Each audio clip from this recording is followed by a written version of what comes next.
Goeiedag broers en susters, baie welkom by vandag se erediens. Vandag is 'n spesiale erediens want ons vier ook vandag saam met 'n klomp ander gemeentes hierdie naweek Wêreldbiddag vir vroue. Ons het vandag 3 stories uit Nigerië uit. Ek heg dit aan saam met die preek skakel en hulle vertel daar ietsie van hulle lewe in Nigerië sowel as wat die Here vir hulle gedoen het. So kom ons bid saam, kom ons bid vir ons broers en susters, maar vir al ons susters in Nigerië, en kom ons vra die Here se seën op dit wat ons vandag gaan lees.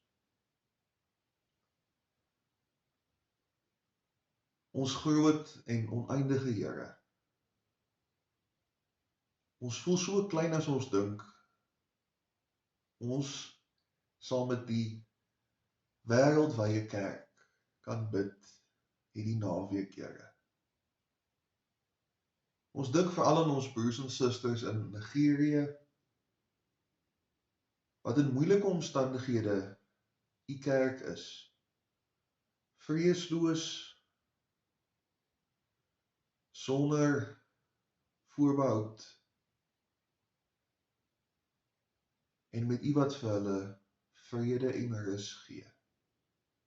Help ons om ook vandag by u voete te kom rus. Amen.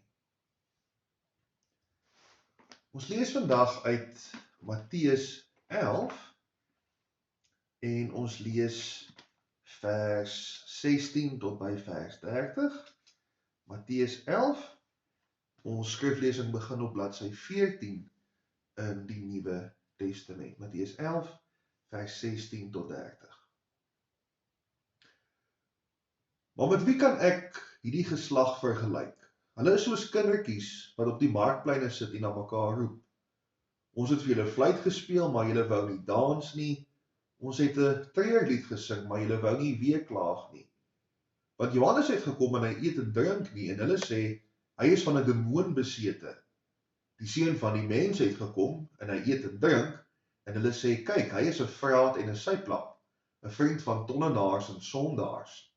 Maar die wysheid word deur haar dade reg bewys.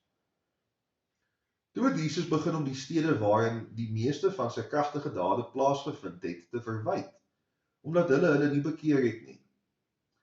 Wee jou, Chorazin, wee jou Betsaida, want as die kragtige dade wat in julle plaasgevind het in Tyrus en Sidon gebeur het, sou hulle lankal in sak en as gesit en hulle bekeer het. Maar ek sê vir julle, vir Tyrus en Sidon sal dit op die oordeelsdag dragliker wees as vir julle. En jy, Kapernaum, sal jy tot die hemel toe verhoog word? Nee, jy sal na Hades afdaal. Want as in Sodom die kragtige dade plaasgevind het wat in jou plaasgevind het, sou dit bly staan het tot vandag toe. Maar ek sê vir julle, dit sal vir die gebied van Sodom op die oordeelsdag dragliker wees as vir jou.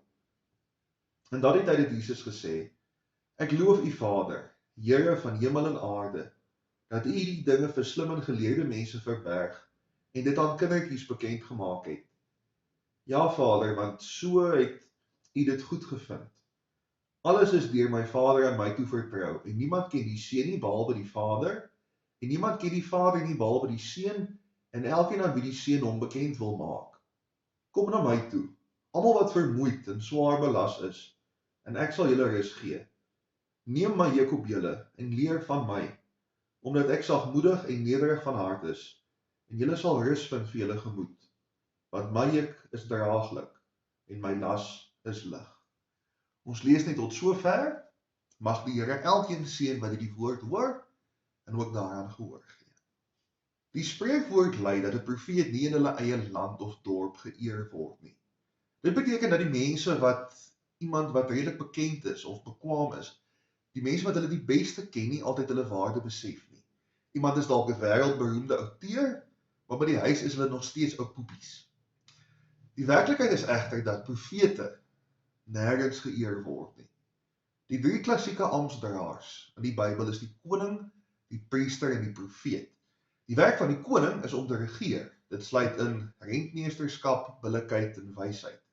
Die werk van die priester is om te versoen. Dit sluit in skuldbelydenis, genadeverkondiging en versorging.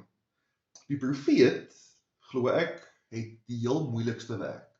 Want die profeet ontvang 'n goddelike openbaring. Dit sluit in geloofsonderskeiding, want jy moet weet wie sê vir jou wat, en dan die moeilike een, vermaning. Die konings en koninginne maak die pap aan en hou die pot aan die kook, die priesters deel die pap uit, en die profeet maak seker dis die regte pap, en dat almal eweveel kry. Iemand soos Moses was 'n baie goeie voorbeeld van al drie ampte. Hy het besluite geneem onder leiding van God, hy het ingetree tussen God en mens, en dit was dikwels ook maar Moses, wat vir Israel moes regwys en reg help. Ons dink aan profete as mense wat die toekoms kan voorspel, maar dis eintlik net die helfte van die storie. Die profeet kry dikwels by God 'n idee van wat gaan gebeur, maar die profeet kry altyd 'n boodskap oor hoe sy of haar samelewing behoort op te tree. Ons dink aan Nathan, wat koning Dawid konfronteer het oor sy sondes. Ons dink aan Elia, wat alleen gestaan het teen al die dienaars van Baal. En iemand soos Johannes die Doper, wat mense lei om hulle gedrag te verander, was ook 'n profeet. Om profeet te wees, beteken feitlik altyd jy is baie ongewild, want mense dink jy is net moeilik. As Samuel gaan om vir Dawid te salf, dan vra mense eers vir hom, Samuel, kom jy met moles of nie? Dis ook heeltemal moontlik om net 'n moeilikheidmaker te wees sonder dat jy 'n profeet is. Die grens tussen fout vind en profetiese uitspraak is dikwels maar 'n ou stippellyntjie. Christene het een persoon wat nog 'n beter amptdraer is as Moses. Ons lees vandag van hom. En ons lees van hom veral in sy profetiese hoedanigheid.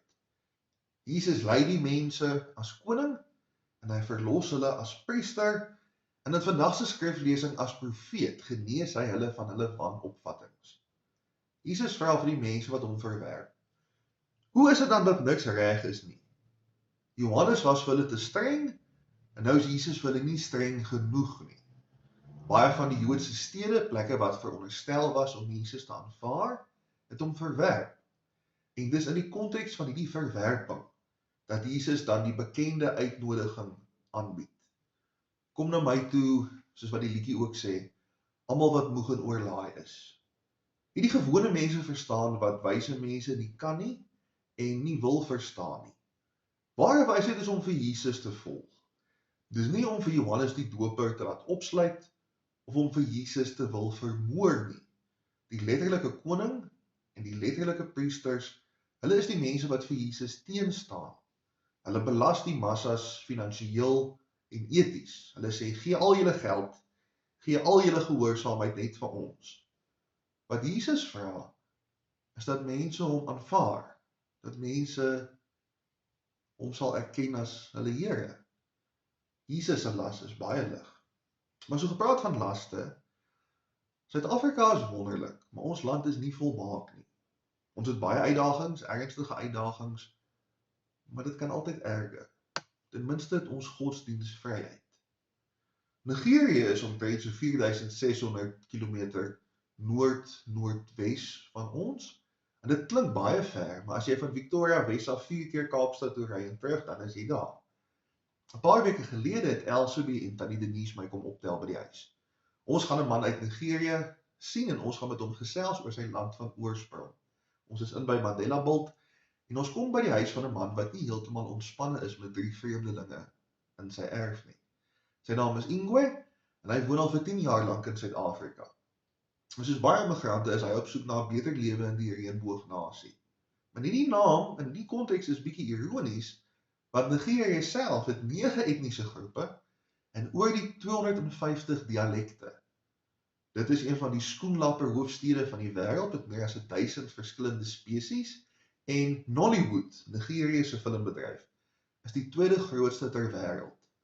Net Indië stel meer films vry in 'n jaar, en die VSA se Hollywood is nou derde.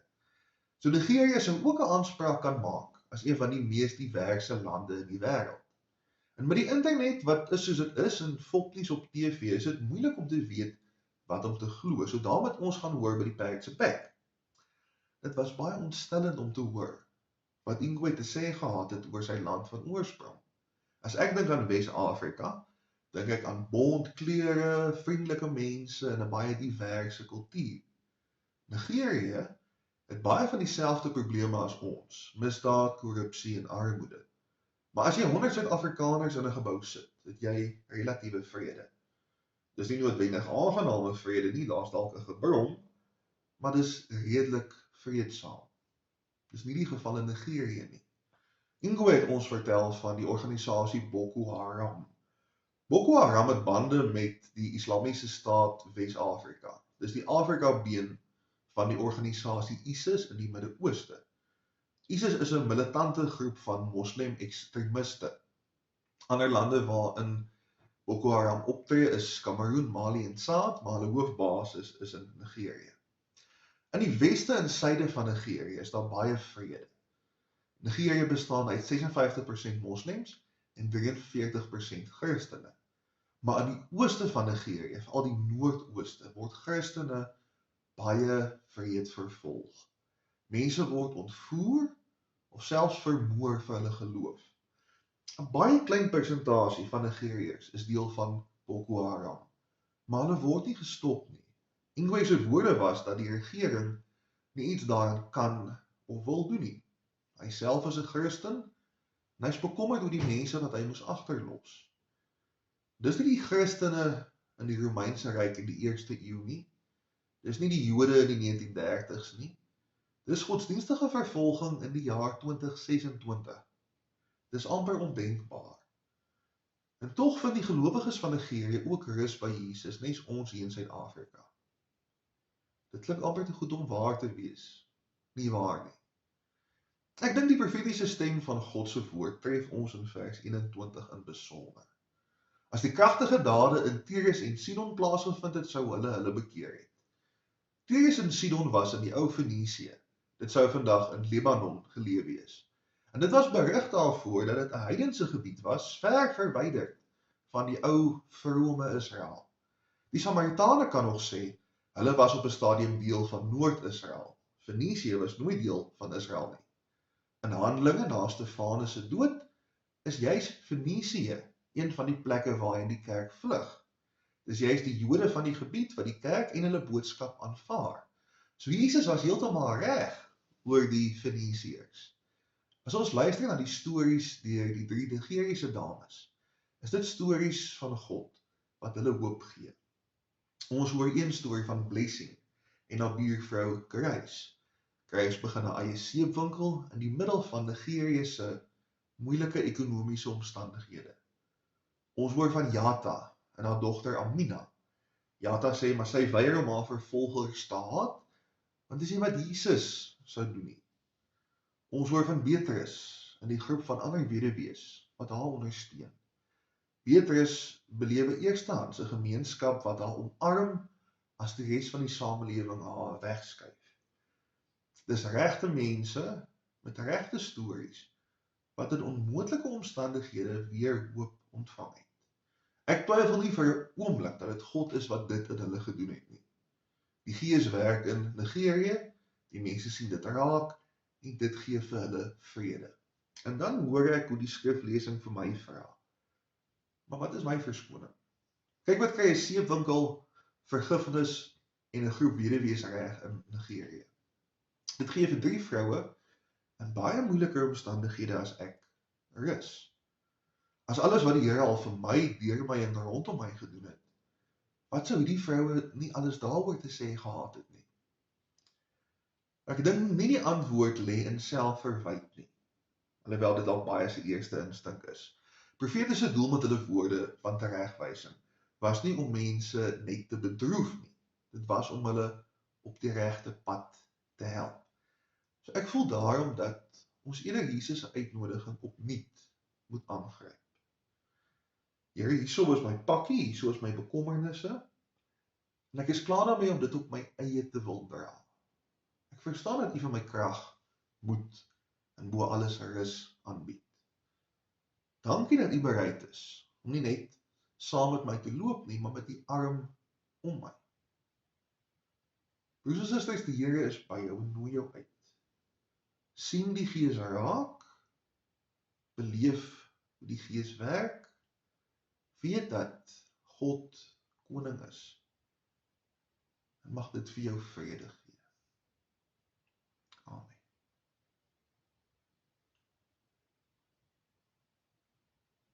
Ons Here, ons sit vandag voor U. As mense wat nederig gemaak word, die getuienis van 3 van ons susters oor see. Here, ons sê vir U dankie dat U met gewone, natuurlike optrede vir mense weer hoop kan gee. Here, help ons om raak te sien wat U alles in ons gemeenskap doen. Help ons om bly te word daaroor. En help ons om te onthou,